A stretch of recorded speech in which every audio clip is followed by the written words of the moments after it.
and welcome. It's Carnage.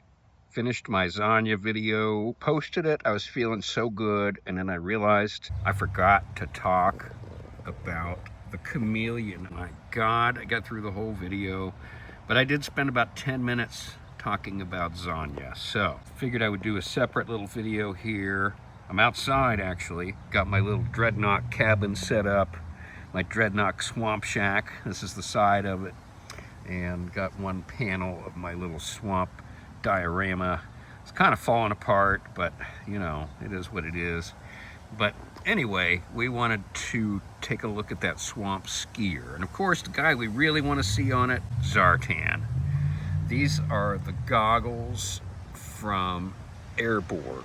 I tried the 60th anniversary Halo Jumper goggles on them, and they were just a little bit more of a green color. This had a brown color, and I love this bluish silver surface, reflective surface, and I just thought this brown went with Zartan's color scheme a lot better than the olive colored goggles. I tried some glasses too. Zartan actually has kind of a big head. I tried those glasses from the special ops guy, and they were just too small.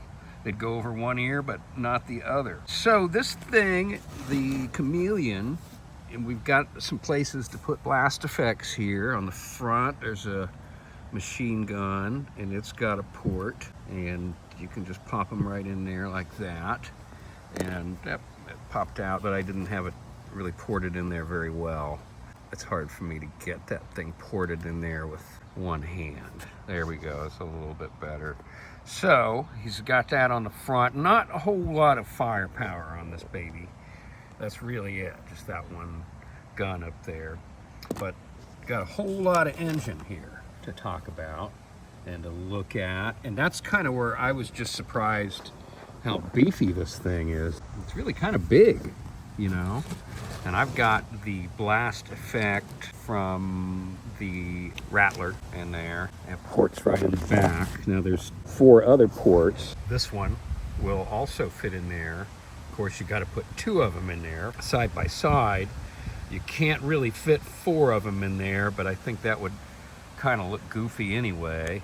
And you can't really get one of these in there with that big one. But honestly, most of the time, I'm going to be sort of getting that more as an afterthought, but it certainly looks good. I like the way it sort of protrudes out of the back there, and I think it's going to look really good in photos. This bag I got on the side here, that's from Indiana Jones, and it goes with Zartan's color scheme real nice too. This is the original classified Zartan. He's able to lift his head up, and it's a really good articulation for him to be riding the skier, sort of on his belly almost. I think actually, you know, looking at it, I feel like the male figures actually probably fit on this thing a little bit better than the female figures. And being that I have 3 different versions of this Zartan right now, not counting my Cold Slither Zartan, and of course our Ninja Force Zartan's on the way very soon. I will have, what, a total of 5 Zartans? I ain't complaining. I love Zartan. The more, the merrier. The more options, the merrier. So what I'm saying is, one of my Zartans is probably going to permanently reside on the Chameleon, at least on the shelf, and I will pull it down as I need it. So let's pull him off here and get a look at this thing. All right, the wind's picking up, so I better get this done. Some really great looking, this is actually painted on, it's not a decal. It really looks good. One of the neat things is here that this thing lifts up, and we got some storage in there. I'm not sure if I have something with me that can actually lift that thing open. Here we go. Yeah, oops. We can do that again. So there you see, you can actually stick that shotgun down in there, as well as the holster for that hand cannon. So that's pretty cool. And then got a lot of silver piping on the side here. Looks kind of more like a motorcycle than a swamp skier. And the handlebars here do go up so that you can get your figure posed on there looking good and having their head look in the right direction and whatnot. And I know that you do have some articulation here. These turn, and they also are sort of on a little bit of a pivot, so you could probably get some interesting poses where maybe you get this thing turned a little bit to the side. Definitely can have your front set of skis turned one way or the other, depending on what you want. And then, Zartan keeps falling. And I noticed there's a little bit of suspension here. It just kind of pops back up. And I don't know why I would want to use that particular thing in any kind of photography. Don't think it would do me any good, but it feels good and it's kind of cool. And then we have some controls here. Got our speed indicators. I feel bad having Zartan laid out like that.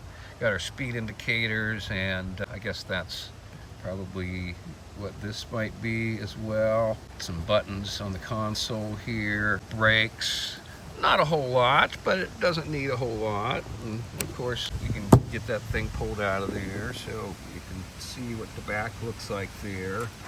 Again, we've got the ports. They will accommodate these, and they will also accommodate these. So you have some pretty cool options to get this thing moving real fast. It's got a headlight on there. Obviously not anything really going on with that, but there it is. So yeah, I really like this thing, and I'm not a big fan of the Chameleon concept. I would much rather put my Zartan and Dreadnoks on motorcycles. So, I'm not really even thinking about having any more than one of these things. It's getting to that point with space, and definitely Zanya is not a troop builder, so one Zanya will be fine for me. So that's the Chameleon, and my apologies for not doing the video with Zanya, but I guess the Chameleon gets its own video. Thanks for watching, folks. We will see you next time.